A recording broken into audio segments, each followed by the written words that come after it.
is Brett Tolman, former U.S. attorney. Brett, they don't want these people to be on. They're all for democracy. They just don't want there to be a Republican candidate.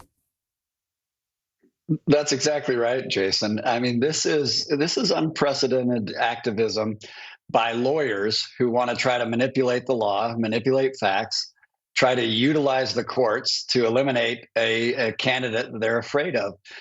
This is something that, I guess many of us might have speculated would happen if someone was resentful enough and fearful enough of a potential candidate.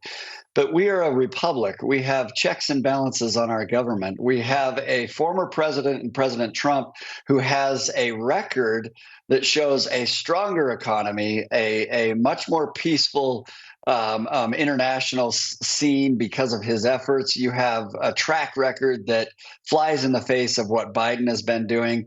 And so what they're left with are words and are, rhetoric to try to convince those and to be afraid of Trump. And if they're afraid of him, then maybe they'll be able to eliminate him as their political rival.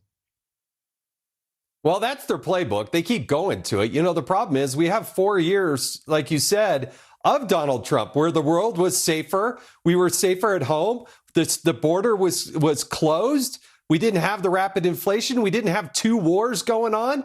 And yet these people go up and will actually say out loud on camera that if Donald Trump is reelected, that suddenly there are going to be concentration camps.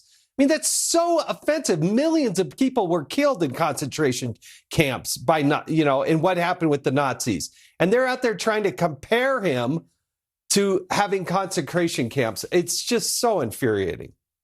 Yeah, Jason, you're right. The hyperbole and the rhetoric that's being used is really actually dangerous rhetoric. It's the stuff that wants to divide the country. They compare and contrast him. I saw reference to him being like an insurrectionist, like General Robert E. Lee that led an army against the Union.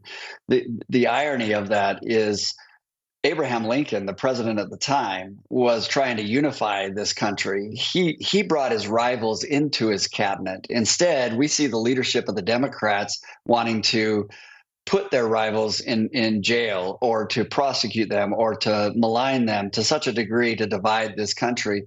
It's sad. There's little leadership on the left. And what I see of the former party that wanted to unify this country, there's no semblance of that left. Yeah. It's amazing. The people that preach the tolerance, they're usually the least tolerant among us. Brett, wonderful Thanksgiving for you and your family. Appreciate you joining us.